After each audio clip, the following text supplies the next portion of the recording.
देख रहे हैं टाइम्स नेटवर्क, आपके साथ मैं हूं अनुया यादव। ये खास पेशकश हम लेकर आए हैं वर्ल्ड इकोनॉमिक फोरम के 55वें एडिशन से। इस वक्त हम मौजूद हैं डावोस स्विट्जरलैंड में और देखिए इस बार जो वर्ल्ड इकोनॉमिक फोरम की थीम है वो है collaboration for the intelligent age, यानी कि खास तौर पर ध्यान दिया गया है कि कैसे कोलैबोरेट किया जा सके अलग अलग सेक्टर्स के साथ और एआई का साथ ही साथ तकनीक का, टेक्नोलॉजी का खास तौर पर इस्तेमाल यहां पर किया जा सके। मेरे पीछे आप भारत का पवेलियन यहां पर देख रहे हैं और देखिए भारत का दबदबा पूरी तरह से है। 6 राज्य यहां पर पहुंचे हैं। खासतौर पर अगर हम उत्तर प्रदेश की बात करें तो जो स्टेट डेलीगेशन है वो यहां पर चीफ सेक्रेटरी के द्वारा यहां पर नेतृत्व किया जा रहा है। उनसे हमने खास बातचीत की और साफ उन्होंने कहा कि कैसे मुख्यमंत्री योगी आदित्यनाथ का जो $1 ट्रिलियन इकोनॉमी स्टेट जीडीपी का सपना है उसे पूरा करने के लिए जो पूरा का पूरा राज्य का इकोसिस्टम है वो तेजी से आगे बढ़ रहा है और तमाम जो अहम सेक्टर्स हैं उनको लेकर भी उन्होंने यहां पर बातचीत की मिहिर भट्ट के साथ। सुनिए क्या कुछ उन्होंने कहा। स्वागत है आपका वर्ल्ड इकोनॉमिक फोरम 2025 में। हम इस समय दावोस में हैं, उत्तर प्रदेश पेविलियन में, और हमारे साथ एक बहुत ही खास मेहमान है। हमारे साथ उत्तर प्रदेश के चीफ सेक्रेटरी श्री मनोज कुमार सिंह हैं। मनोज जी, स्वागत है आपका टाइम्स नेटवर्क में। सबसे पहले तो मैं आपको बधाई देना चाहूंगा। कुंभ मेला अब तक का सबसे बड़ा कुंभ मेला इस समय जो कि चल रहा है यूपी में, और जिस तरह से उसका आयोजन किया गया है, मैंने यहाँ पे भी उसकी चर्चा सुनी है। अच्छा, तो पूरी दुनिया में उसकी चर्चा हो रही है, सो बहुत बहुत बधाई हो आपके लिए। लेकिन आपको यहाँ पे आज पहला दिन है, आपको कैसा रिस्पांस मिल रहा है यहाँ पे? बहुत अच्छा है और लगभग 25 मीटिंग्स लाइंड अप हैं अलग अलग कंपनीज के साथ, और कुछ ऐसे भी मीटिंग्स हैं जिसमें वो सीधा इन्वेस्टमेंट में कन्वर्ट होंगे। जैसे बडवाइजर के साथ है, हेनिकेन के साथ मीटिंग है हम लोगों की, तो उसमें वो प्लान कर रहे हैं वहाँ सेटअप करने के लिए। और आपने कुंभ की चर्चा की, तो ये महाकुंभ है जो लगभग 144 वर्षों के बाद ये प्लानिटरी अलाइनमेंट बने हैं और इसमें लगभग 35 से 40 करोड़ लोगों के आने की संभावना है। और माननीय मुख्यमंत्री जी इसकी तैयारी लगभग 1.5 साल पहले से कर रहे हैं और पूरा शासन और प्रशासन इसमें लगभग 7,000 करोड़ के इन्वेस्टमेंट प्रयागराज में और कुंभ में इसके लिए किया गया है। और अभी तक तो बहुत ही अच्छा रिस्पॉन्स है और बहुत बड़ी संख्या में श्रद्धालु और टूरिस्ट वहां पर आ रहे हैं। बिल्कुल। इनफैक्ट वर्ल्ड इकोनॉमिक फोरम की ये जो समिट है वो तो हर साल होती है और हम देखते हैं कि उसमें कई मात्रा में लोग आते हैं, लेकिन उसकी तुलना कुंभ से नहीं की जा सकती। फिर भी यहाँ पे हम कई बार देखते हैं कि जो व्यवस्था है वो काफी एक तनाव पैदा हो जाता है वहां पर। तो कुंभ में इतने बड़े स्केल पर आयोजन करने के बावजूद अब तक काफी स्मूथली चला है सब कुछ। ये कैसे अचीव किया गया है? ये 2019 से ही इसकी एक न्यू डालनी शुरू की थी माननीय मुख्यमंत्री जी ने। और जब इतना बड़ा गैदरिंग होता है तो सबसे इम्पोर्टेंट जो फैक्टर होता है वो सैनिटेशन का होता है। इसी से सब कुछ बनता है या बिगड़ता है। सैनिटेशन अगर अच्छा नहीं है तो लोग कभी भी उसको सराहेंगे नहीं।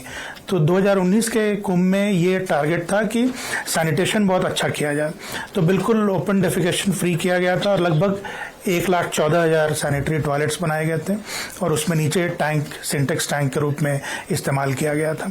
इस बार उनकी संख्या बढ़ाकर 1.5 लाख की गई है और लगभग 12,000 सफाई कर्मचारी लगाए गए हैं।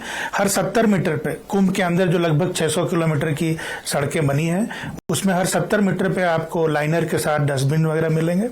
और ये जितने भी सेप्टिक टैंक इंस्टॉल किए गए हैं सिंटेक्स टैंक के फॉर्म में, उनका रेगुलर इंटरवल पे इवैक्यूएशन होता है सक्शन मशीनों से, और फिकल स्लज ट्रीटमेंट प्लांट 3 बनाए गए हैं जहां उनको ट्रीट किया जाता है। तो सैनिटेशन के फ्रंट पे बहुत ही स्ट्रेंथन किया गया है। 19 में भी किया गया था और इस बार उसको एक दूसरे ही लेवल पर ले जाया गया है।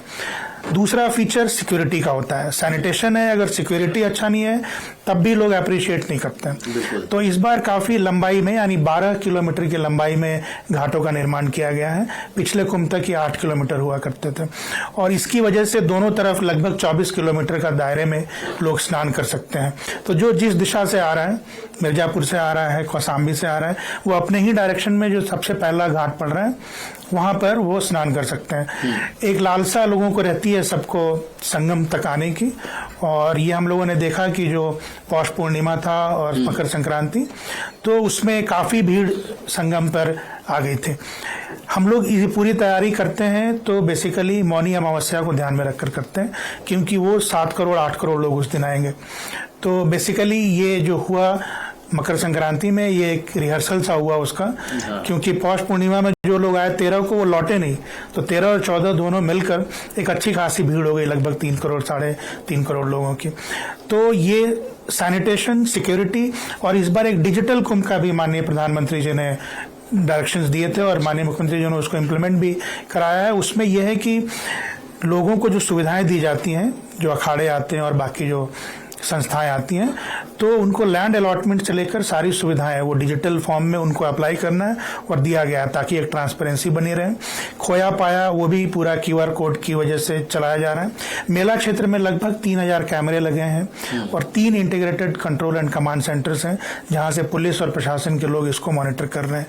तो इस तरह से सैनिटेशन, सिक्योरिटी और डिजिटल कुंभ इस कुंभ को बहुत ही दिव्य और भव्य बना रहा है। बिल्कुल।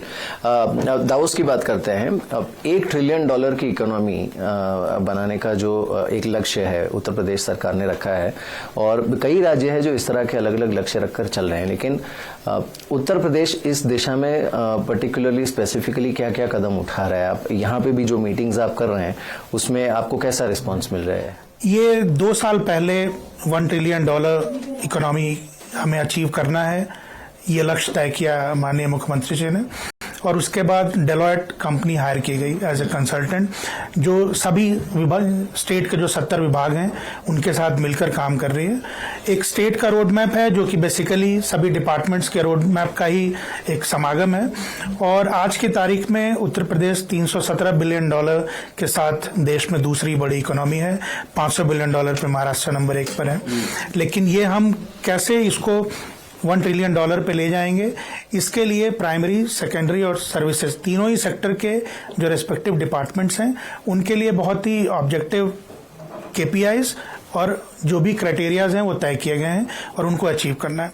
ये तभी अचीव हो सकता है जब हर सेक्टर में वांछित मात्रा में और वांछित क्वालिटी का इन्वेस्टमेंट आए, क्योंकि इन्वेस्टमेंट आना जरूरी है, क्योंकि वो तभी आप रोजगार पैदा कर सकते हैं, तभी आप कुछ मैन्युफैक्चर कर सकते हैं जो कहीं बेचकर, या तभी आप सर्विस डिलीवर कर सकते हैं जिसकी वजह से आपकी स्टेट की GDP बढ़ सकती है।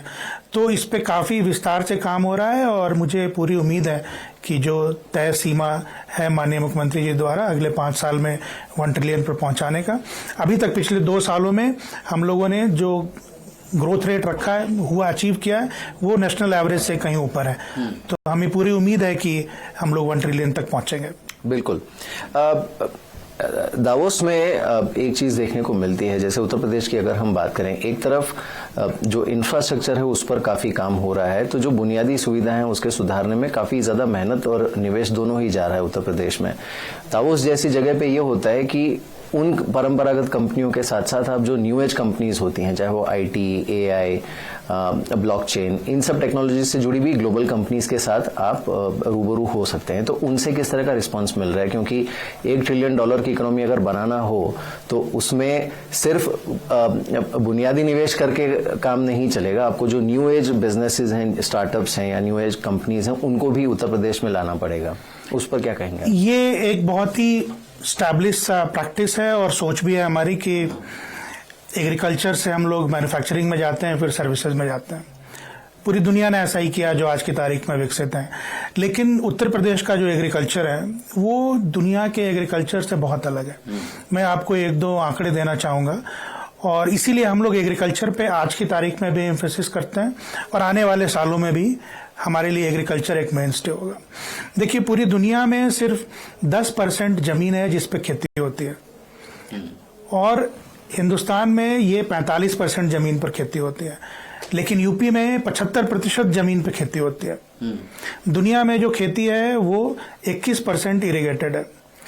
कंट्री लेवल पे हिंदुस्तान में ये लगभग 55% है, लेकिन यूपी में 85% एग्रीकल्चर इरिगेटेड है।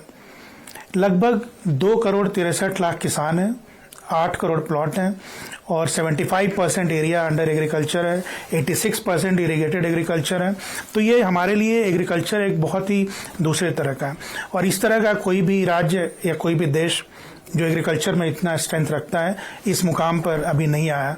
पहली बार हम लोग आए हैं, इसीलिए हम लोग चाहते हैं कि एग्रीकल्चर में भी मेजर इन्वेस्टमेंट हो और अब हम एग्रीकल्चर को दूसरे लेवल पर ले जाएं। अभी जेवर इंटरनेशनल एयरपोर्ट बन रहा है, आपने इंफ्रास्ट्रक्चर की बात की। आज तक भारत से जो भी एग्रीकल्चरल कमोडिटीज हैं वो समुद्री जहाज के रास्ते से या पैसेंजर प्लेन के बेली में कार्गो के रूप में जाते हैं। आज तक कोई डेडिकेटेड कार्गो प्लेन से एक्सपोर्ट नहीं होता है।